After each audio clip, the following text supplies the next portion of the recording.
Abra sua Bíblia, né? Porque eu tenho uma palavra de Deus para você. Aleluia! Abra sua Bíblia no texto de Atos dos Apóstolos, no capítulo 17. Nós temos um versículo que eu gostaria de ministrar sobre a sua vida. Atos dos Apóstolos, capítulo 17.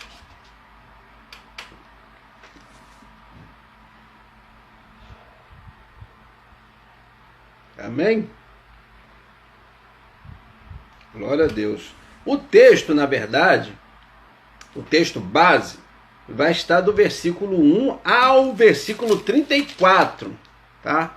Do 1 ao 34.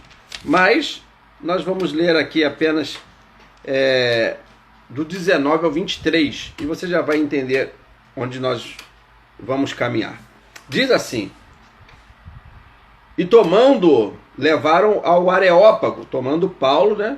Levaram ao Areópago, dizendo: poderemos nós saber que nova doutrina é essa de que falas? Pois coisas estranhas nos trazes aos ouvidos. Queremos, pois, saber o que vem a ser isto. Pois todos os atenienses e estrangeiros residentes de nenhuma outra coisa se ocupavam, senão de dizer e ouvir alguma novidade. Meio que fofoqueiro, né? E estando Paulo no meio do Areópago, disse: homens atenienses, em tudo vos vejo um tanto supersticiosos, porque passando eu e vendo os vossos santuários, achei também um altar em que estava escrito ao Deus desconhecido. Esse, pois, que vós honrais não conhecendo, é o que eu vos anuncio. Que maravilha, irmãos. Que maravilha essa passagem aqui. O contexto todo dela é do versículo 1 ao versículo 34. Ou seja, todo o capítulo 17 nós vamos discorrer sobre ele, tá? Nessa parte aqui. Só a gente ficando bem assim situado no que está acontecendo na palavra de Deus. O apóstolo Paulo, ele havia anunciado Cristo desde que ele se converteu, na verdade. Ele se converte, então ele vai começar a ser um ministro também do Evangelho, chamado em Jesus Cristo, segundo a vontade dele, para ser um apóstolo, tá? E Paulo anuncia Cristo primeiramente em Tessalônica. Você vai ver isso nos primeiros versículos, inclusive quando chega no versículo de número 3 em diante, até o 14, você vai ver que ele está em Tessalônica, que era uma província romana que hoje, né, pertence à Grécia, que é a Grécia. E então, nessa província ele pregou. Só que ali, onde ele começou a ministrar a palavra de Cristo, o Evangelho do Senhor Jesus, começou uma perseguição a Paulo. O versículo 3 vai dizer isso, expondo e demonstrando que convia que Cristo padecesse e ressuscitasse dentre os mortos. E este Jesus que vos anuncio, ele é o Cristo. Ele começa a anunciar e alguns deles creram. O versículo 4 fala. Só que o versículo 5 vai dizer claramente para nós: mas os judeus desobedientes, movidos por inveja, tomaram consigo alguns dos homens perversos dentre os vadios e, ajuntando o povo, alvoroçaram a cidade e, assaltando a casa de Jason, procuravam trazê-lo para junto do povo. Ou seja, eles não aceitaram o evangelho vindo pela boca de Paulo. Judeus, seguindo logicamente o judaísmo, as leis mosaicas, toda aquela história, né, que a gente já conhece do Antigo Testamento, eles são aqui o grupo que a gente pode chamar de os religiosos. Começaram a perseguir o apóstolo Paulo, porque o apóstolo Paulo estava falando sobre o Evangelho de Jesus. Então, a perseguição foi tanta, chegaram a pegar aqui, entraram na casa desse tal de Jason, e chegaram a bater nele, enfim, pegaram ele, jogaram para a rua, fizeram um escarcéu danado ali. Então, Paulo ele teve que dar linha na pipa daquele lugar. E ele sai de Tessalônica e ele vai para um outro lugar chamado Bereia. Você vai ver isso no versículo 10 em diante. Aqui, ó, e logo os irmãos enviaram de noite Paulo e Silas para Bereia, e chegando lá foram à sinagoga dos judeus. Então falou assim: Paulo, a coisa está feia aqui, o versículo 8 vai dizer até que eles só pararam de perseguir porque alguém lá recebeu uma satisfação. Receberam um dinheirinho lá, é como quando a pessoa está presa e de repente chega alguém lá e paga a fiança para tirar. Tiveram que pagar um dinheiro para tirar Jason da prisão só porque Jason acreditou nas palavras de Paulo e era um discípulo. E aí falaram: Paulo, a coisa ficou muito feia aqui, faz assim, dá linha na pipa e segue para Bereia. E levaram ele e Silas, né, que andava sempre com ele, levou para Bereia. E então lá em Bereia ele foi muito bem recebido, do versículo 10 ao 12 vai dizer ali, né? E eles ficaram ali. Só que ali, naquele lugar onde eles foram bem recebidos também, você vai ver que do versículo 13 em diante vai começar uma outra perseguição. E então você vê, Paulo está em Tessalônica, depois ele vai para Bereia, e agora ele tem que sair dali. Vai para onde? Ele foi para Atenas. Isso, ele foi exatamente para Atenas. Atenas, uma cidade construída ao redor de uma colina, né?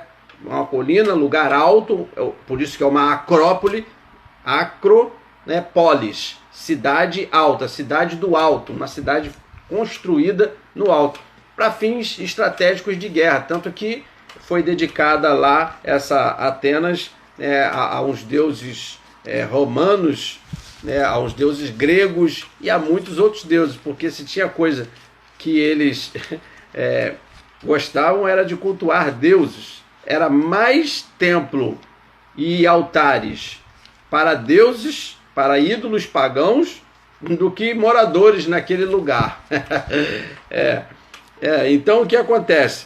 Nessa acrópole, nesse lugar lá, dedicado aos deuses da guerra, o que acontece? Paulo chega naquele lugar e ele vai ver uma situação. Que situação é essa, pastor? A situação que quando Paulo chega em Atenas, ele vai encontrar o que ele não encontrou em Tessalônica e também não encontrou em Bereia, porque nas duas a perseguição foi de gente do povo dele, os judeus, que por inveja, por não receber a palavra do evangelho do Senhor Jesus, eles fizeram perseguição. Isso na verdade existe até os dias de hoje, em muitos setores, em muitos lugares. A inveja promove atitudes muito esquisitas na vida das pessoas, a verdade é essa. Então o que acontece? Paulo ele vai ficar incomodado, porque o versículo 16 diz assim: e enquanto Paulo os esperava em Atenas, o seu espírito se comovia em si mesmo, vendo a cidade tão entregue à idolatria.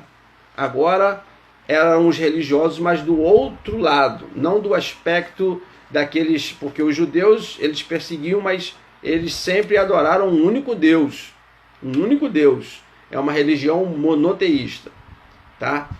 E ele chega lá e agora, quando ele vê essa cidade, ele fica abismado. E ele começa a andar pela cidade e o seu espírito se comovia dentro dele, suas entranhas se contorciam e ele estava que não aguentava de ver tanta idolatria.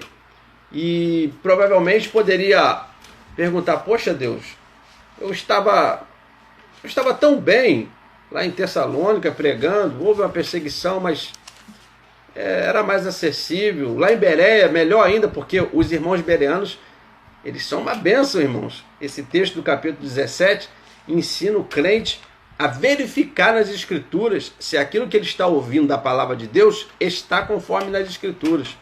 A falta desse espírito bereano de ser como um crente de Bereia é que tem feito muita gente ser enganada até os dias de hoje, tá? Porque muitas vezes dos púlpitos das igrejas tem saído coisas que não estão na palavra. Só que aí o crente não é bereano, ele não verifica segundo o que está escrito e ele vai ser enganado. Isso é muito complicado. Então ali os bereanos, eles ouviram Paulo e ao ouvir Paulo, eles testificavam. Olha o versículo 11, o que é que fala, ó.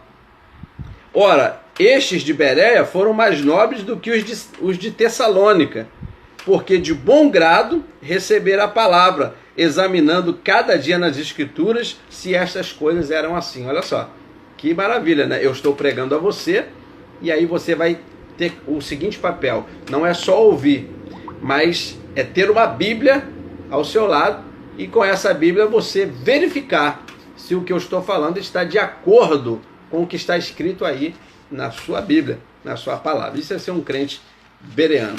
Então, ele estava bem lá também. E aí, quando ele chega em Atenas, por causa da perseguição, ele se depara com essa situação e ele fica num estado realmente bem incomodado. Porém, que você pode também estar vivendo em um lugar, numa rua, onde tem um problemaço aí na sua rua, tem o que a gente chama de alguns inferninhos, tem inferninho de tudo que é tipo hoje por aí, e você fica: Senhor, me tira daqui, Senhor.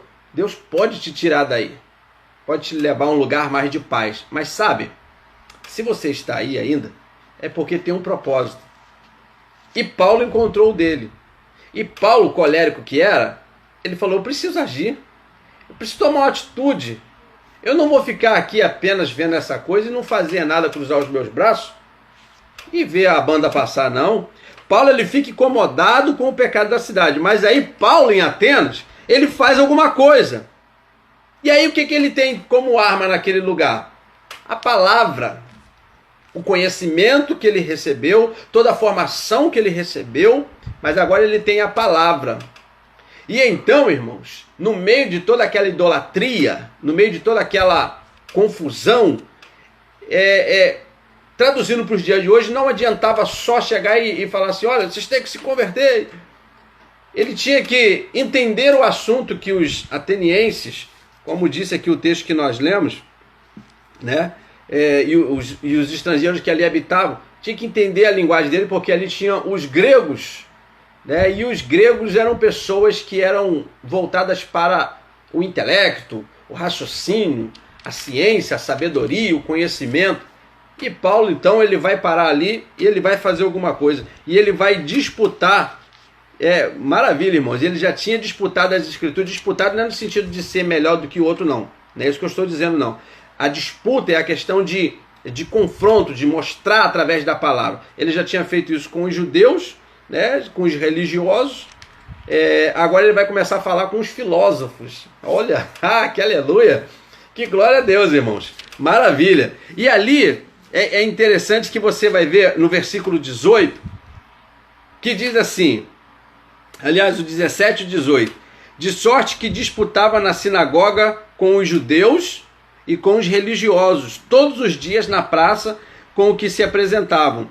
Alguns dos filósofos, grave esses nomes, epicureus e estoicos, contendiam com ele, e uns diziam que quer dizer este paroleiro, que é um tagarela, né, um falador, e outros diziam: parece que é pregador de deuses estranhos, porque ele anunciava a Jesus e a ressurreição. Depois do 19 é onde a gente começou a ler. Então Paulo, ele vai começar a disputar, né, a mostrar através da palavra de Deus quem era Jesus, né, que foi profetizado, que foi cumprida a profecia e que agora há profecias também do seu retorno. E ele começa a falar isso através das escrituras com os judeus, com os religiosos, e aí já é uma espécie de outro grupo que estava ali, mas ele não deixa de lado esses filósofos, os epicureus e os estoicos. E eu estou frisando isso porque, olha que coisa, os epicureus, lá do filósofo Epicuro, né? Enfim, a máxima deles era a busca do prazer e da felicidade. A ideologia, né, a crença maior dos filósofos epicureus é que não importa como esteja o mundo, você tem que viver em satisfação do seu eu. Ih, Jesus! Pastor! Então nós temos crentes epicureus hoje. Porque o mundo já vive nessa filosofia grega, nessa filosofia dos epicureus. Só que a igreja, estando no mundo, tinha que fazer a diferença. E a igreja muitas vezes tem sido envolvida por essas filosofias, vãs filosofias, como o próprio apóstolo Paulo fala em uma de suas epístolas. e ali a busca do prazer e da felicidade. Tudo é para satisfação do meu. Eu nasci para ser feliz. Você tem que ser feliz. Você merece ser feliz. É aquela coisa toda que vai até dizer que Jesus morreu na cruz porque a gente tinha muito valor. Na verdade, se eu tivesse muito valor, eu fosse muito bom, fosse uma pessoa muito boa, Jesus não precisava morrer por mim. Ele morreu porque eu, miserável pecador que sou. Por isso que ele morreu. E aí tinha os estoicos. Os estoicos, a máxima deles é não ser dominado pelo prazer. Mas também eles não aceitavam o sofrimento. Você não pode sofrer. Não, você não pode viver uma vida de sofrimento, uma vida de dor. Você tem que viver uma vida boa. Aí olha só para quem Paulo, olha como Deus vai usar Paulo. Usou para os judeus, segundo ele tinha que falar, provando para os judeus, segundo lá, o que eles tinham como a Torá, a Tanakh, né? A Torá, os profetas e os escritos. Tinha que falar da Tanakh para eles. Para os religiosos, tinha que mostrar Cristo pelo Evangelho, que já estava sendo escrito com suas próprias vidas. E para os filósofos, ele teve que entrar nessa conversa deles, num grupo que busca só a satisfação do eu, e de um outro grupo que não aceita o sofrimento, que também tem muito disso hoje. Eu não aceito sofrer, eu não aceito ter menos do que o meu vizinho, eu não aceito... Há uma série de coisas. Irmãos, isso por conta dessas filosofias entrarem no Evangelho, permearam o Evangelho, estragaram o Evangelho e estragaram com isso muitas gerações de crentes. Tem gente que vive em função, tem liderança cristã que vive em função de tentar mostrar que a sua igreja é melhor do que todas. E se ela fosse melhor do que todas em relação à obra de Deus, ao ergon de Deus, não apenas a ortopraxia, não apenas ao fazer de atividade, mas agora também eles colocam como o meu templo é o melhor, a minha casa é a melhor, o meu carro é o melhor, a minha igreja... É uma coisa horrível, irmãos. Isso não é evangelho, de forma alguma. E Paulo está no meio disso tudo. Aí pegaram Paulo, viram ele falando ali e falou, peraí, vem aqui no Areópago com a gente. O que é esse Areópago? O Areópago é lá na colina mesmo, chamada Colina de Marte, né, que é o deus Ares, que era o deus da guerra, dedicado a ele, né, lá no alto. E ali tinha muitos altares. E ali falaram, quem você é? Você parece um paroleiro. Você parece um tagarela. Você parece alguém que não para de falar. Mas a gente gosta de ouvir novidades. O versículo 21 fala disso. Não tinha outra ocupação para eles a não ser viver de ouvir as novidades. É coisa nova? Vamos ouvir. Vamos lá, vamos ver o que é isso daí. Vamos discutir sobre esse assunto. Tem um lado bom disso, mas tem um lado muito perigoso disso. Tá? Qualquer evento de doutrina tem gente sendo levado, saindo da igreja aí por qualquer evento de doutrina. Qualquer coisa nova que falo, não importa se está na Bíblia ou não. Foi um homem de Deus, uma mulher de Deus que falou, então vamos seguir. Cuidado com isso, tá bom? Mas aí Paulo, ele não perde tempo. Levaram ele lá para o Areópago, bem lá no Areópago, no alto, na colina mesmo, na colina de Marte, chamada assim. Tinha uma construção que era uma espécie de tribunal dos sábios. Olha só, meu Deus. E lá estavam esses filósofos, falando, conversando. E então chamaram Paulo de paroleiro, ou então pregador de deuses estranhos, porque eles nunca tinham ouvido falar de Jesus. Paulo não perde tempo. Paulo, como um ótimo orador, ele encontra um ponto comum na comunicação, na conversação dele, e o ponto comum está aqui, ó. No versículo 22 e 23, ó.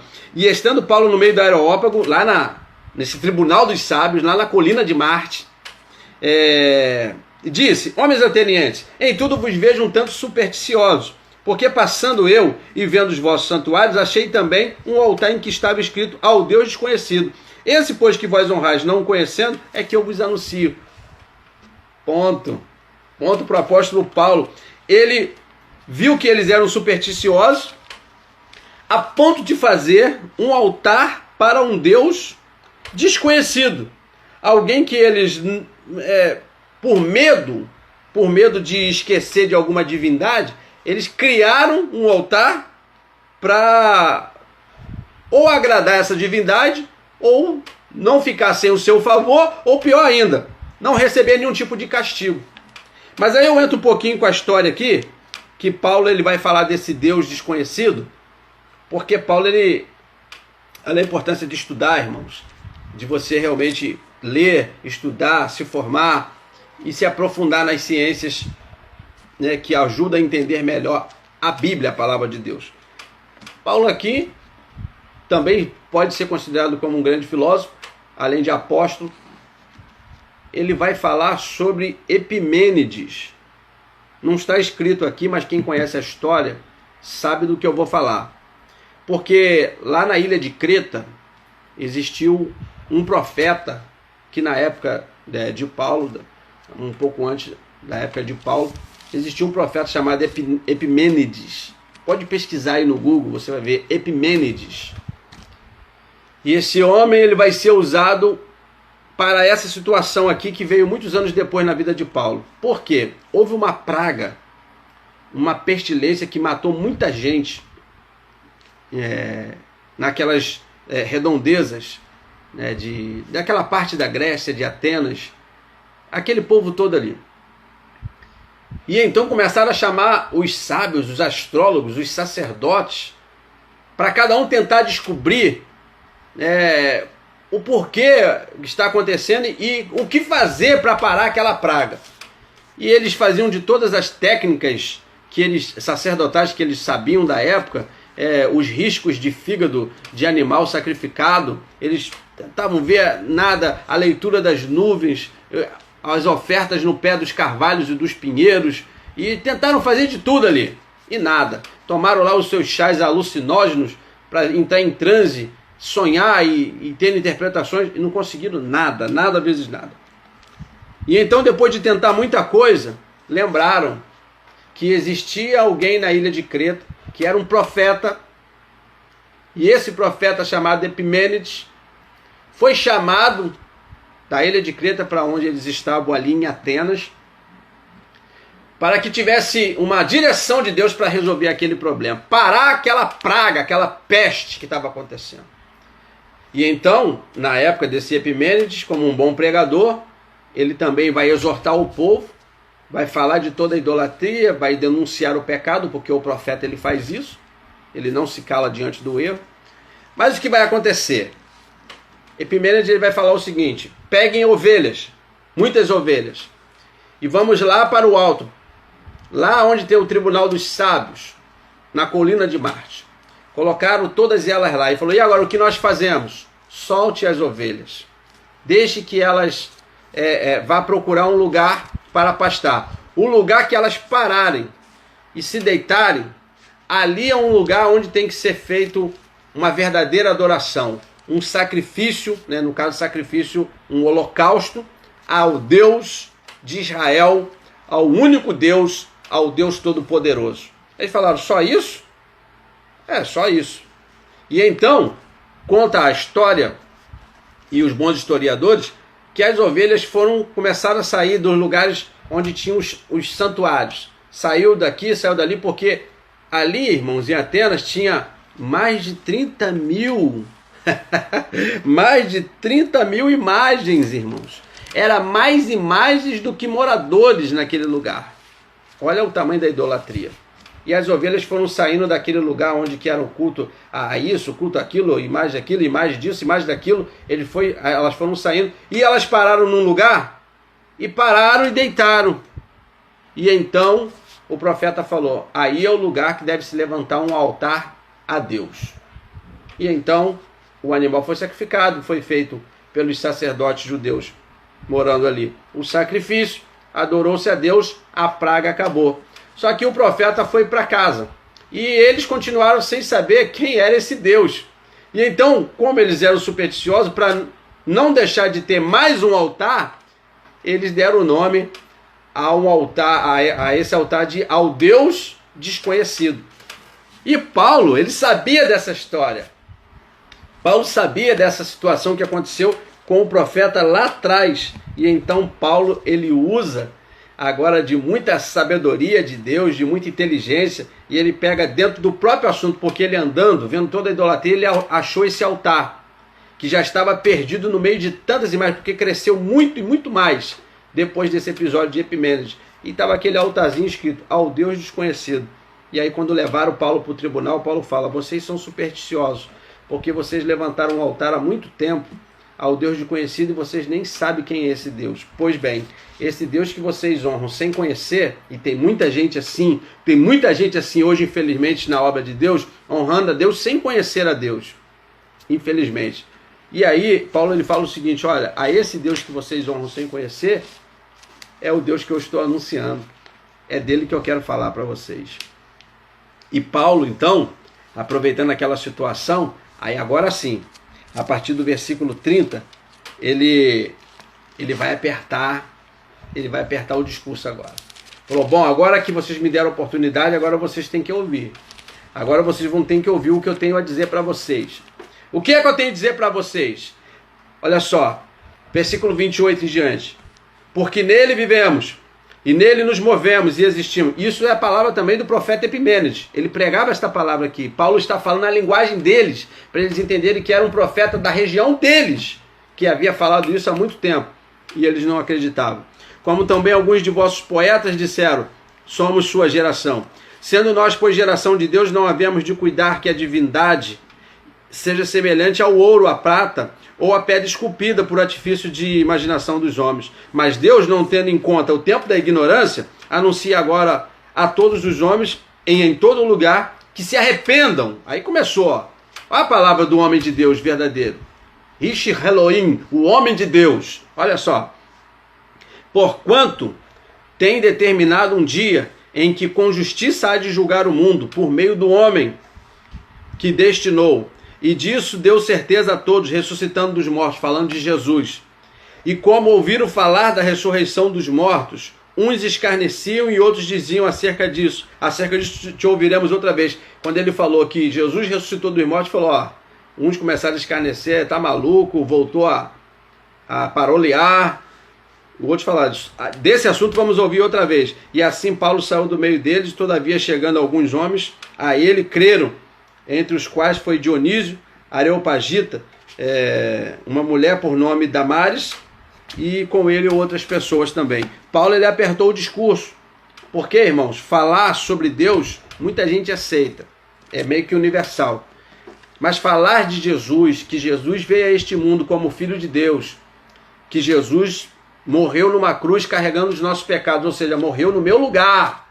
Então eu sou devedor, eu passo a ser devedor daquele que morreu no meu lugar. E aí, sabe o que acontece?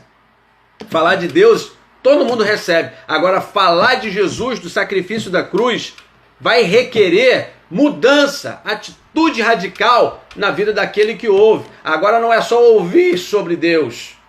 Falar, Deus maravilhoso, Deus é bom, obrigado Deus, abençoa meu dia. Você vê que nesses posts de celular, nas mídias sociais, sempre chegam coisas falando que Deus, sempre Deus. Muito pouco chega falando sobre a mensagem realmente de Jesus, porque Jesus é o Salvador, mas ele é o Senhor de nossas vidas. Se ele for só Salvador, ele não pode ser Senhor, ele tem que ser os dois, Senhor e Salvador. E aí então Paulo ele vai falar e alguns vão começar a escarnecer. O que eu quero dizer com isso, irmãos? Que na nossa caminhada vamos enfrentar isso. A palavra de Deus na nossa boca é uma palavra santa, é uma preciosa semente que a gente libera para produzir vida onde quer que a gente passe. Mas quando a gente só falar aquilo que as pessoas querem ouvir, todos vão receber. A partir do momento que a gente vai falar, se arrependa dos seus pecados, porque aqueles que crucificaram e que ele morreu, ao terceiro dia ele ressuscitou e marcou um dia para julgar. Aí vão começar a escarnecer, você está louco, não existe nada disso, o inferno é aqui nesse mundo, esse negócio de céu e paraíso é história da carochinha, é para boi dormir. Só que, irmãos, não desista, porque no meio disso tudo vai ter gente que vai receber. Aqui apareceu o Dionísio, aqui apareceu a Damares, aqui apareceu com eles outras pessoas. E então Paulo, ele vai nos ensinar que independente do lugar onde a gente está, onde a gente foi plantado, nós podemos pregar a palavra de Deus, falar do Evangelho de Jesus e ver vidas sendo transformadas para a glória dele. Amém? Paulo ele nos ensina a falar de Cristo, irmãos.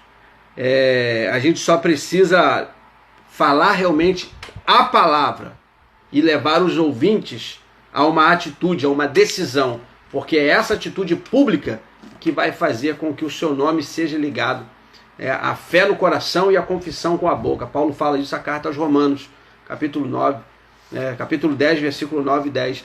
Ele fala sobre isso daí, que se tão somente com tua boca você confessar e com o coração você crê, porque visto que com o coração se crê para a justiça e com a boca se confessa para a salvação. Então você crê com o coração, mas você confessa com a boca. Leva a pessoa a essa decisão pública. Jesus vai falar que aquele que me confessar publicamente, eu confessarei diante do Pai. Mas aquele que não me confessar publicamente, não posso o confessar diante do Pai. É justo, não é justo? É justo, irmãos. Então o Evangelho de Cristo, ele requer mudanças profundas. E o Evangelho, ter um encontro com Jesus, não foi só aquele momento que você se emocionou, chorou e sentiu o toque. Não, é toda uma caminhada. É toda uma caminhada. Que em nome de Jesus Cristo, a palavra de Deus, a palavra de vida, a palavra santa, ela possa chegar na vida de todas as pessoas que Deus colocar no nosso caminho. Pare de questionar o porquê que você está nesse emprego, nesse trabalho, nessa escola, nessa vizinhança, nessa família. Se você está aí, tem um motivo. De repente tem pessoas aí escarnecendo do Evangelho. E Deus te colocou aí e vai te dar sabedoria suficiente para que você possa conseguir almas para o reino de Deus. Tá? Cristo ele morreu, Cristo ele ressuscitou, só nele tem a vida. O mundo precisa de Jesus porque precisa dessa boa nova de salvação. Tá? E nós precisamos dessa mudança no dia a dia. Afinal de contas, precisamos mudar na nossa alma, no nosso espírito, no nosso corpo, em todo o nosso ser. Tudo que é em nós, porque somos um ser biopsíquico, sócio-espiritual. Nós temos um corpo físico, nós temos a nossa parte psicológica, nós somos seres sociais, somos seres espirituais. Não adianta cuidar só da área espiritual ou só da área física. Tem muita gente hoje cuidando só do corpo, do exterior. Você tem que cuidar aí, mas você não pode deixar a parte espiritual para trás ou não existindo. Também você é um ser social, você precisa ter relacionamento com pessoas, tá? Sociedade. E um ser psicológico, porque a maioria das doenças que temos hoje são doenças psicossomáticas, que começaram lá dentro da nossa alma. E só Jesus pode nos dar a verdadeira mudança em todas essas áreas. Eu espero em Deus que esta palavra possa estar alcançando o teu coração e que esteja falando a tua vida e despertando acima de tudo você como um profeta de Deus, aquele que tem a palavra de Deus na sua boca para liberar a vida através do Senhor Jesus. Que Deus te abençoe, que Deus te guarde, que Ele faça resplandecer sobre a sua vida toda a graça e toda a bênção em nome de Jesus. Porque nós falamos ali, daquele louvor, e aquele louvor resumiu também um pouco da nossa palavra, que diz: palavra santa, palavra de todo poder, preciosa semente que faz a terra germinar. Liberamos a tua palavra neste lugar. Liberamos a tua palavra neste lugar. Que Deus te abençoe, meu irmão.